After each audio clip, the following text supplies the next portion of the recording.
All right. So, welcome again to our last workshop for the CYOW4. That's Choose Your Own Adventure 4 for the Paper Cut Arcade. My name is Kay Slater. You should be able to see a white person with gray hair. I'm in a blue hoodie. I have black oversized headphones and a microphone rig over to my left, and I'm sitting in front of a black background. I use they, them pronouns exclusively online. I am a queer, hard of hearing settler multidisciplinary artist on occupied and unceded territory of the Musqueam, Squamish, and Tsleil-Waututh people. Um, I corrected myself there because in conversation recently with my host nations and with various workshops that I attend to support Indigenous land back initiatives, I learned that my three host nations, Musqueam, Squamish, and Tsleil-Waututh, prefer to be acknowledged or mentioned in alphabetical order. And so that's why I corrected myself there. I'm trying to do my best as an uninvited guest on these lands to listen as this information is shared generously from the people who have been here since time immemorial and are still here. And so, with that in mind, let's go forward as respectful guests and explore today's topic. So, today's workshop is all about creating artist statements, about project write ups, content warnings, captions and transcriptions. So find the little final details after you've done all of this work. You've created this thing, and if you're doing something with the Paper Cut Arcade, it means that you're approaching the deadline. It doesn't necessarily mean that it's in that finished, perfect, polished state that, some galleries or shows are going to ask for.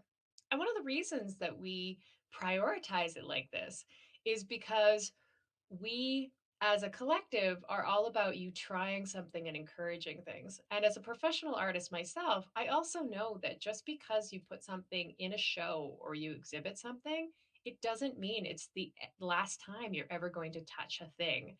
There's this perception in the media world about how art is finished, and that's because the commercial world, when they're selling all of these pieces, once it's sold, it really can't be touched anymore. But while it's a living, breathing part of your own practice as a writer, as a playwright, even as a sculptor, you going back and changing that as you learn, as you grow, as you live with a piece, that's part of your artist practice. And those are the things that we're trying to support as a collective. You half finishing a project isn't a failure. It could potentially be the launch pad for you to create something new in the future, or it's a place where you can pick from when you create something new, or it's the project that you're going to continue to work on for the next 5 years. And we as a collective should be encouraging you for that moment of time that you did complete something. You got it to that point and then you shared it with us. And so when we say you can really show your work in whatever state it is by that deadline, that's just so that we're all working towards a common deadline, which helps motivate us. So you've got your work in whatever state you're ready to show it in. And now we are asking you to create an artist statement. So, an artist statement can have something to do with that piece that you're about to show. But usually, what it has to do is it has to do with how you approach making, how you approach creating, how you are contributing to a larger dialogue or discourse that is happening in your community, amongst your collective, amongst your other creative friends, and in the greater artist community. And so that can seem really big and daunting because a lot of artist statements that you might see out there have gone through a lot of iterations. They're very polished, they're very academic.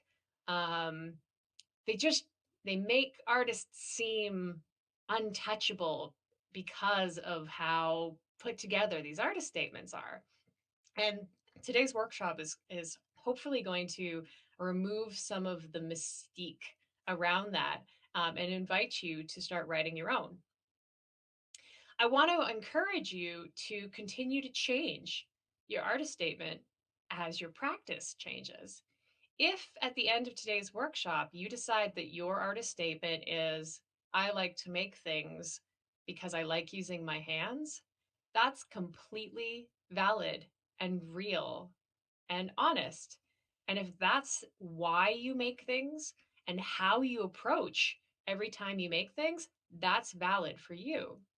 But if you keep making things across your artist career, and by career, even if you don't sell anything, every time you make something as you contribute to your practice, you realize that it's not just you using your hands, it's you're using your hands in indoor spaces, or using your hands when you meet with other people and you respond, or using your hands with a specific kind of material, or recording your hands working with a specific kind of material. And so, as you kind of figure out different ways that you specifically do make or use your tools, all of a sudden you can be adding more pieces back into your artist practice, and it becomes deeper and more polished and more closely related to those artist statements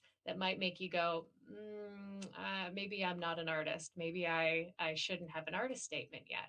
It really can be that simple. Okay, so that's a lot of theoretical to make you feel like, yes, you should be able to make an artist statement. Let's get into the how. So I've written this for a couple of different groups in the past to encourage them. I work with a lot of outsider artists. I'm going to close down my Discord because it keeps beeping at me. I don't know if you can hear it or not, but there. Okay. So this is something I wrote a couple of years ago for an outsider community that was looking to write an artist statement. And so here are some of the tips that I gave. The first one was try writing one sentence that describes what you do that maybe no one else does, or something that makes you unique. This could also be your experience, history, or perspective on the world. So it doesn't necessarily mean that you have to be making something in a really unique way. Your lived experience is your own. You grew up in the places that you grew up in. You met the people that you met. You had access to the tools that you had access to. And that is unique to you. So here's an example. I paint scenes from my childhood growing up in East York. That's it. That could be your artist statement. It was what you do. You paint these specific things, and you grew up in this place. Or, I make collage using discarded candy wrappers from the sweet shop I have been working in for the past 15 years. So you're explaining what materials you're using and why they're relevant to you. You had access to them. You were working in this shop. You lived next to a store. You lived next to the water. And so that's why you always painted water scenes. It's the what and how it's uniquely connected to you. The other way you could approach it is try writing one sentence that describes why you do the work. It could be the reason why you chose to use one medium over another, or it could be why you are called to make the things you do. So, for example, I paint in watercolor because my grandmother taught me as a child, and I am honoring and remembering her as I paint. Another one is I photograph scenes in my neighborhood to contrast the ever-present gentrification and industry with the people who continue to live and thrive there. the second sentence uses some bigger words. But if the reason that you are photographing the pictures of the scenes in your neighborhood is because they keep knocking down older buildings that are supporting people and then kicking them out onto the street, then you can go look at what that act is. And that's the act of gentrification, where you're cleaning up, you're basically clearing out folks who have been there for a while. The look and feel of a neighborhood isn't as easy to sell. Developers are coming in and putting up new things that, again, they can sell at a higher price or put more people in there. That's gentrification. And so that can be the why of your photography. The third recommendation that I had was try writing both of these sentences in the third person. So in previous ones, I'd said I statements. This one, if you were to hear these sentences spoken by someone else, do they feel true?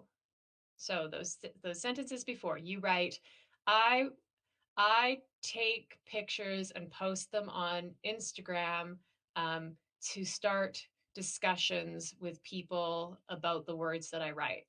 So that's what you've done. Then you switch it to the third person and go, Kay Slater writes, what did I say? Writes sentences and shares them to Instagram to encourage conversation with their local community. Does that sound true? Then great, you've completed an artist statement. If you hear that sentence, especially with your name in third person, and go, no, that's not really what I do. Now that you put my name on it, that doesn't feel right, then that's okay. You can go back and again look at your I statements and go, well, what do I really do? Or if you feel like that sentence is too generic, so you could just swap in somebody else's name for your name, where it's I paint pictures of cats. And then you go, Kay Slater paints pictures of cats. It might be accurate, but it's not super unique to you. And remember, even just where or your lived experience. So Kay Slater paints pictures of cats living in so-called Vancouver on stolen and occupied territory of the Musqueam, Squamish, and Tsleil-Waututh. There probably isn't another Kay Slater in so-called Vancouver painting cats. So that's very authentic and true. But if there are lots of other Kay Slaters painting cats in so-called Vancouver, then maybe you want to keep going and go, I painted watercolor. I paint cats in watercolor, or I paint small portraits of cats in watercolor. And so all of these little details make it more and more specific to you. So here's an example of one of the artist statements that I have written in the past. Kay Slater is a multidisciplinary artist. That means I work across multiple disciplines. Kay explores concepts of worth using unconventional materials and by questioning traditional display and exhibition standards, especially through a lens focused on accessibility. And so I like to work with unconventional materials. I don't use just watercolor or acrylic paint or pastels. I use lots of different materials and sometimes and oftentimes not found in an art store. And the reason that I'm doing that is I'm exploring whether or not the final work that I do, the final pieces, if they are as good as, if they are as able to be sold or recognized as art from my peers, or if I'm successful in making a picture that actually looks like a picture using these materials. So that's how I'm exploring concepts of worth. And I'm questioning traditional display and exhibition standards because I work in galleries all the time. And so I know some of the things that all gallery spaces have. And so I'm challenging that because that's knowledge that I have. And so that's very much my artist statement. That's something that I do authentically that maybe other people are doing, but it doesn't really matter because that's what I'm doing and I've described it and that's what I'm going to put beside my work. So those are some tips on how you could start an artist statement. Don't worry if it's really simple.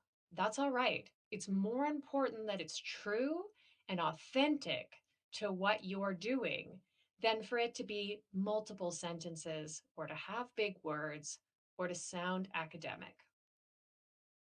So that's project statements. Sorry, that's artist statements. The next part is project write-ups. So you've written about you and how you approach doing work. Now you've got to write about that project, that thing that you just finished. The best way to do it is that if you are sharing your work connected to a theme, or if a curator, somebody who has collected you or has invited you to bring that work in, then what you can do is you can just ask yourself, how does the work that I am presenting connect to the theme? Or, excuse me, why does it belong with the other pieces? And you know what? You might find that it doesn't. And that might be what you can write about your project. You can say, you were invited to this project, but you're not really sure if this work belongs because you made it for this reason. And that can be a reason because the curator or the facilitator or the show organizer, or in our case, the collective, may have still said, hey, come on, show your work. And we can then help you and explain why we still think your work makes sense. But it's totally valid for you to say, I'm not sure why my pieces together, and explain that. Explain why not. You can talk about how you created the work or the steps before you got to this point. So you could say so if it's a physical object, you created this by using this tool, or it took you this long, or it is different from your previous shows. So basically, you're just trying to create a moment in time where somebody who is looking at your work understands how you got to this point, or why they're even seeing your work in relation to other people. So let's bring this to the CYOW. Let's bring this to the Choose Your Own Way 4 event. If you have written something, you're probably writing under our theme, blackout. And so all you really need to do is write one simple sentence that says, what does your project have to do with the theme, blackout? And if you've watched some of our previous workshops, or if you've watched our promo video, you'll know that we also encourage you to take that word and break it down into two words, black and out, or blackout together. And blackout can mean multiple things. How did you look at the word blackout, and how did it inspire you, or how did it create a framework, or how did it create a place for you to create your work? One sentence is fine. You could just say you saw the word blackout and were reminded of a time when you blacked out. You could say, I saw the word blackout and I have a fear of my electricity breaking down. And that's where this project came from. That's it. It's that simple. You don't have to go into paragraphs and paragraphs. If you want more examples of how to write a project summary or a project write-up, you can visit our website at thepapercutarcade.ca and check out lots of previous projects that our collective members and our guest makers have created. Some people will write one sentence and it's enough. Some people will write a couple of sentences because they have feelings or a story or a narrative about how that work came about. If you want an example of going really, really deep and writing lots and lots of stuff, you can basically check out any of my projects, because I tend to write multiple paragraphs. But remember, I am a professional artist. I do this for my career. And so the writing that I do for my project write-ups, the writing is actually part of my practice. I'm archiving, I'm journaling, I'm writing notes about how my work is connected to my artist statement. That writing is actually part of the work that I'm presenting. And so I go into a lot more detail.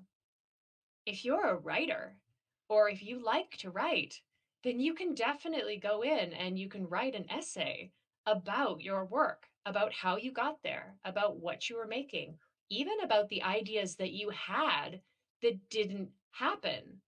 That piece of writing can be your presentation. So there's lots of ways that you can approach a project write up, but it doesn't matter the number of characters that you use. If it's one sentence and it's real, that's fine. If it's multiple paragraphs, that's fine as well. Both have a benefit. The single sentence is likely to be read, and somebody's going to read it and finish and know what's going on with your project. A paragraph, an essay, chances are not everybody's going to read all of it. And so it really does become a personal project that you yourself are doing, and it might not actually be for the audience.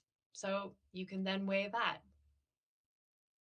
So that's project write-ups. And there's lots of examples online in different places, but yeah, definitely check out our website for a lot of different examples, not only for CYOW, because remember, this is our 4th year, so there are 3 other years that you can check out, but then other projects that we have done for our other collective exhibitions. All right, let's talk content warnings. So the reason that we encourage and actually require folks to include a content warning, even if there aren't any on our project pages, and it's okay for you to say content warnings none, is that we're prioritizing our audience over over censorship. And what I mean by that is that we as a collective are not curating your work. Really, when you submit your projects to us, unless we have a defined curator, we're just accepting your work as long as it isn't racist, homophobic, or trans antagonistic. There isn't any hate speech. It's not misogynistic. So, generally, as long as it's not violent to any communities, we really are welcoming all works. And that doesn't mean that you can't have challenging topics. In fact, we encourage you to have challenging topics. That's what content warnings are about. So if you wanted to explore, let's say you are a queer person of color, and in your writing, there is a conversation about racism. Talking about racism is not racist, but one of the characters in your story could be racist.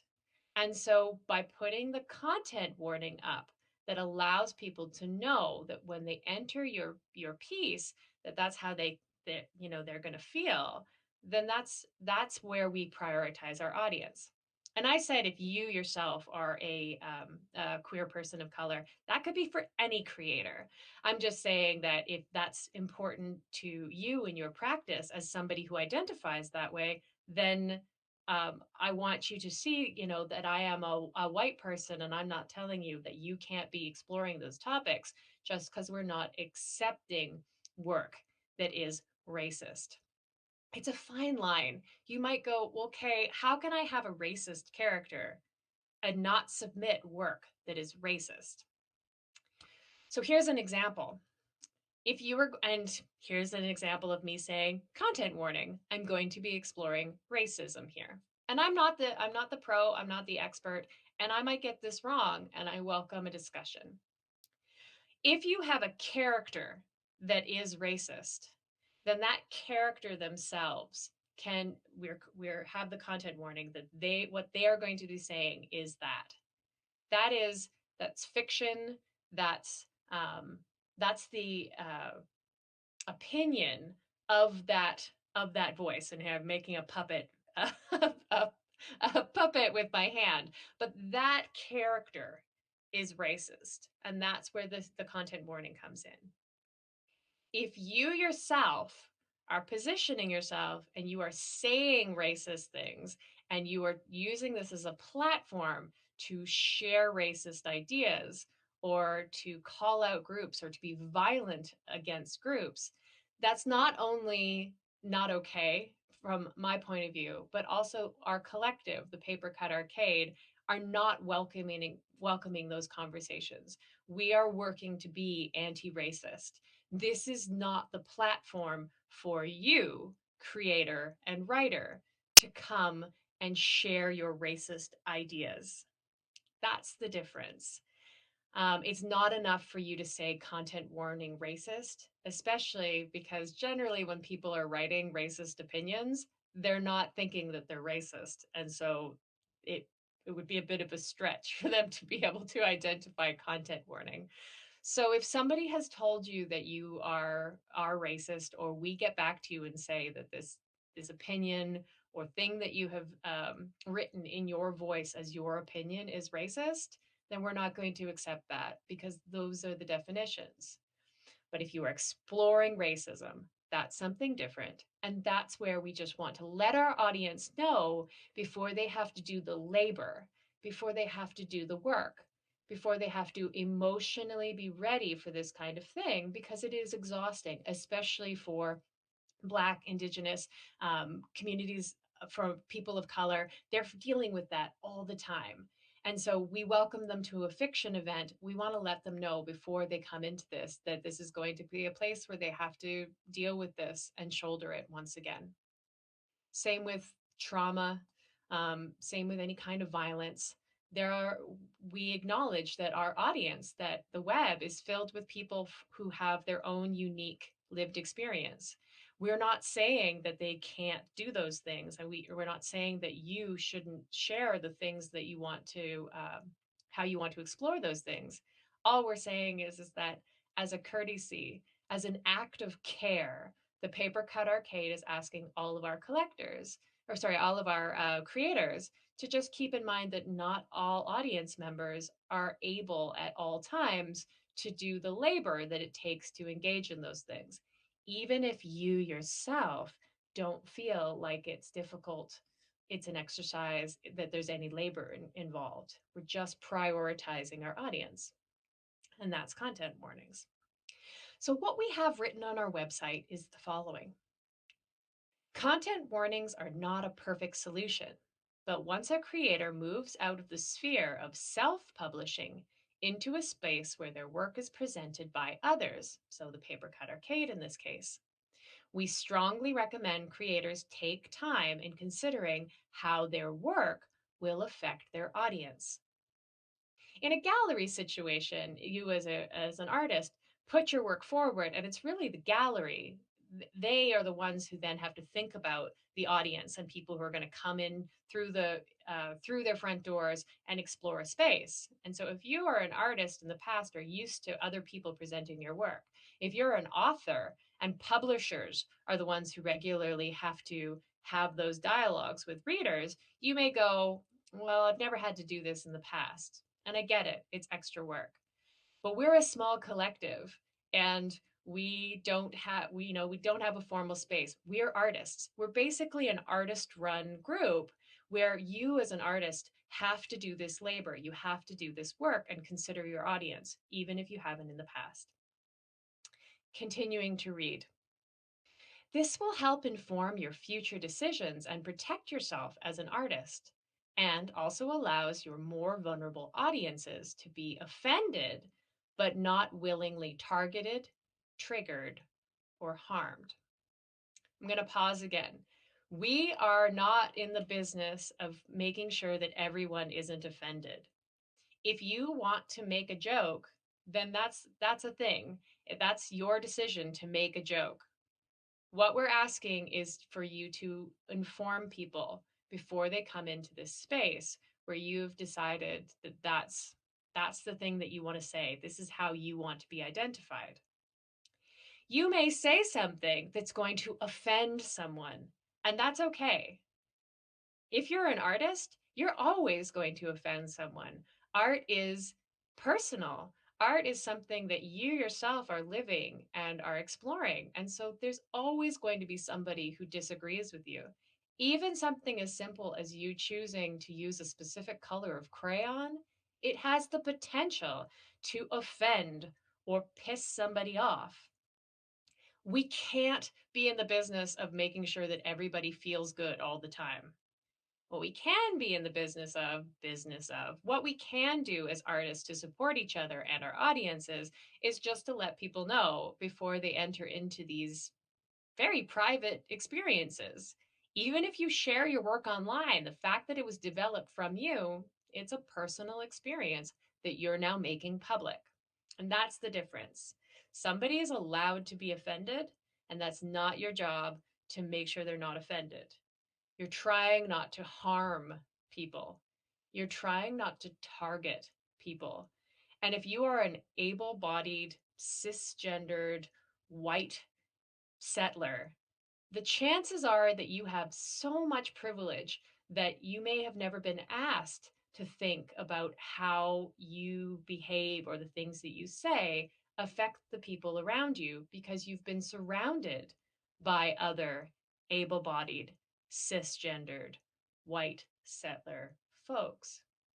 And that's not to say that your lived experience hasn't had trauma or that you haven't experienced poverty or that you haven't experienced oppression. Those are real things too.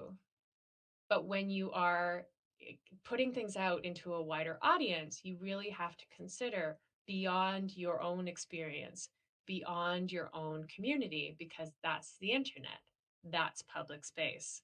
And that's where we're talking about not creating more harm. In comedy, they call it punching down. And basically, you should be writing and exploring things that you know or that you've researched and not use stereotypes to kind of fill out your world simply because you've been allowed to in the past. I'm going to keep reading. Someone will always be offended.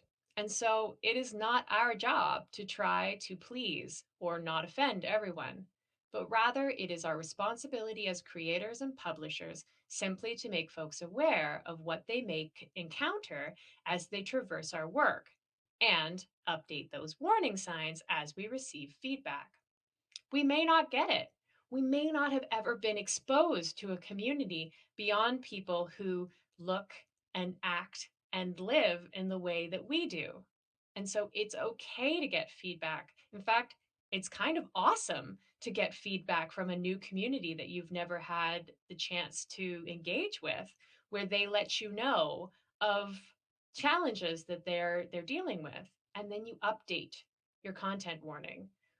This is the same thing as your artist statement. You can change it as you learn more things about your practice. That's fine, just as long as you do it transparently and you're open to that feedback. I'm going to continue to read.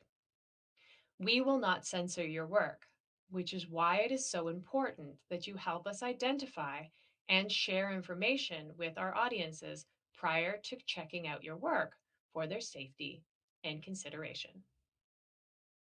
So that's content warnings. I'm going to put a note in the chat right now so that everybody who's with me today can check it out. But also, I'm going to share it at the bottom when we record and share this video later. But this is a website that I like to use as a list of potential content warnings and trigger warnings. It talks a little bit about getting used to those things and introductions. If you've really never written one, tried one, or ever required content warning for your own navigation through the web, this is a really good primer for you to check out. Okay, let's talk captions and transcriptions. So, full disclosure, I give a 3-hour workshop about this topic. And if you have the opportunity, if you're checking this out in 2021, you can contact me, Kay, at thepapercutarcade.ca, and I'm happy to tell you about those free workshops. This is going to be a very, very, very condensed, maybe 5 or 7 minute conversation about captions and transcriptions as it relates to your CYOW project. But if you want to get more into detail, if you're planning on doing more workshops in the future, or sorry, more projects with us in the future, and you want to learn more about captions and transcriptions, just reach out to me and I'd be happy to share more of that information. So, as a collective, we are committed to providing all of our information in the most accessible way possible. If you visited our website before, you'll see that we're working on it. I would say probably 50% of our images on our website have image descriptions where somebody has written for low vision or blind audiences what's happening. We try and have alt tags on all of our stuff, all of our images and graphics, so that anybody with a screen reader can find out and navigate our site and know when there are visual elements. And then if you check out our video, I think at this point we are, if not 100%, 95%, all of the video that we share has captions. And I'd say about 50% have transcripts. And that is when you play the video, the text comes up at the bottom. If you've ever attended one of our workshops, we tend to have them on Google Meet because Google Meet has auto captions, which I have running right now. I am a hard of hearing individual. It's only my voice right now, so I'm not really paying attention to them. But if other people were speaking, I rely on those captions to be able to follow a conversation. And so, what's cool about captions is that once you've written them, and captions are actually really just a transcript, and a transcript is really just the text of the audio or video.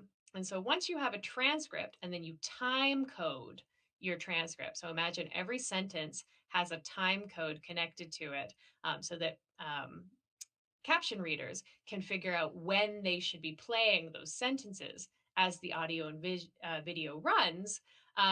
Once you have that, remember that's a written piece of text.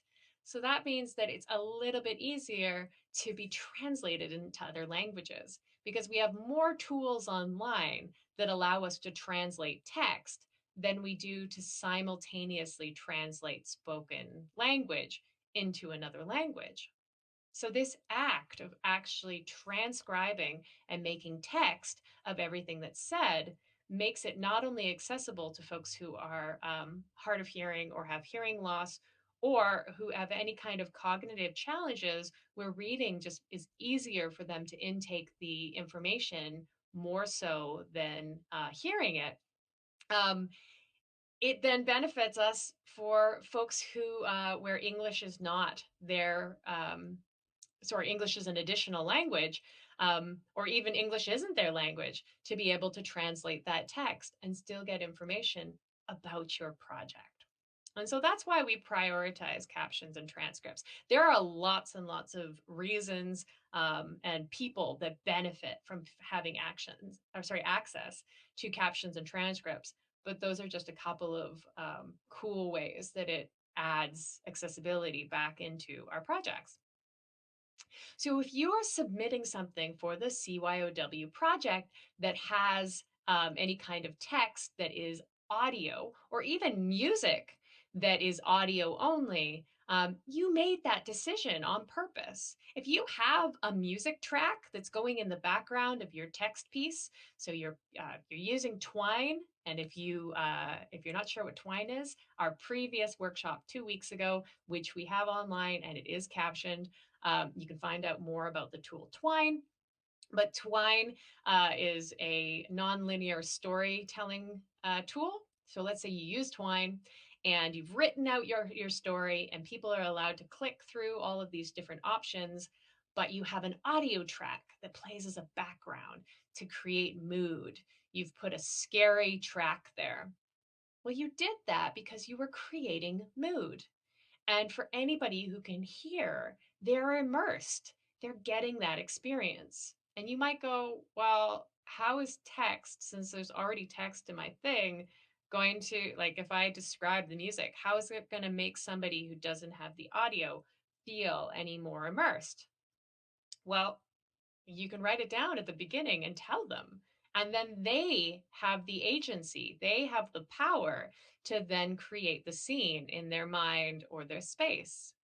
So by starting out your captions or your transcriptions by saying background music is playing and it's scary, it's creating a lot of tension with high, screechy notes. All of those things will translate to somebody who can't hear it, but understand that that's the container that you're using to create this work. That's a way that you can be more accessible and just more inclusive for all of your audiences. And so the way that we do this is that captions and transcriptions are a pretty involved process. What we encourage you to do is to take a crack at trying a transcript. And again, I said transcript is just text of all audio, and it can be visual components as well. So let's say you submit a piece to us, and again, it's that twine piece and it's got music. Write down how you would describe that music when you submit it to us, and we will help you get that connected to your piece so that it is available as a transcript or caption. If you have a lot of audio where somebody's speaking, then there are lots of tools out there that you can use, but chances are you probably created a script for this project. That script can be turned into a transcript because remember, it's just the text from your piece. If you went off script anywhere, take a version of your script and change it so that any of the changes of what was actually spoken is reflected in that document. So if it deviates, you want to make sure it matches what actually happened.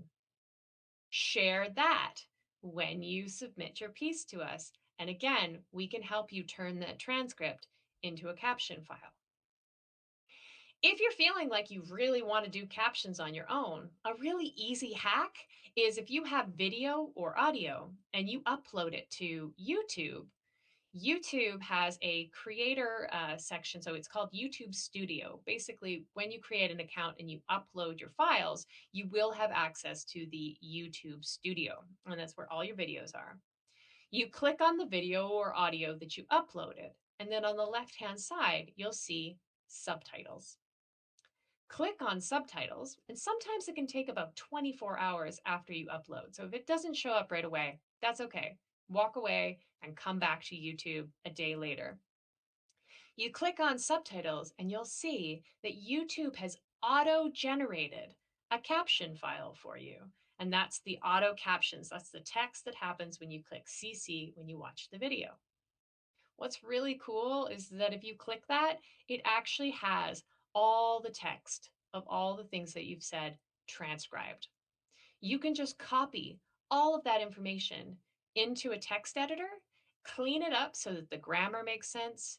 You've identified speakers, maybe any visual things that are important that somebody who doesn't necessarily have access to the audio or the video would need to know in that transcript. You can write it all in there and then you submit that with your work. What's great about writing a transcript for yourself as well is that video files sometimes get lost. Video files sometimes can't be read a little bit later. You recorded it on something and the program that you used to record it, or it's been encoded such that it's so old that you can't find a media player that will reliably play it. If you're old enough like me, you have a VHS tape from the 80s that you can't actually play anymore because you don't have a VCR or a Betamax if you had gone that direction. Same thing. If you have a transcript, text isn't going out of fashion. Text is going to be something that you're going to be able to read in the future. Text is also something you can steal from for future projects. So you said something really cool, you did something really cool in your project and it's written out. Now you have text that you can take from and bring into another project, or you can quote yourself, or you can write your project description around. So doing the text work of any audio is really a helpful tool both for you as a creator and your audiences. As I said, I could go talking about this for a really long time. I gave a really big workshop. There's also lots of information online about captions and transcriptions that you can find out about. But basically, what we do ask is that you give us some text for any of the audio, and we'll work with you in the coming month before we get your work up online for our salon in May. I think those were all the pieces that I wanted to cover today. If you have any other questions about putting together these pieces before you submit your work to us this month, you can reach out to us at any time on our Discord channel by emailing submissions, SUBMISSION, at thepapercutarcade.ca. And that contacts everybody in our collective, and we can help you out. You can also leave a comment on our website or our Facebook page, and all of us will be happy to encourage you and help you get to a place where you feel comfortable submitting your work. We have 1 week left. Just under a week. We got 6 days before we close off submissions for the CYOW project. Remember, even if you're not finished, reach out to us. Tell us you're working on something. We do have a couple of weeks during May if you need to do some final polishing, but you don't have to show a finished project. But let us know that you're making something so that we can put you on the list, so that we can encourage you, so that we can help you, and so we can get people hyped to see what you've done in May. All right, I'm going to turn off my microphone now so that we can have a more general conversation. We're not going to record this part, but good luck in these last 6 days. Join us next Wednesday on Discord. We will have one more studio night from 6 to 8 p.m. Pacific, where we have a creator meetup and we all encourage each other. Okay, see you soon.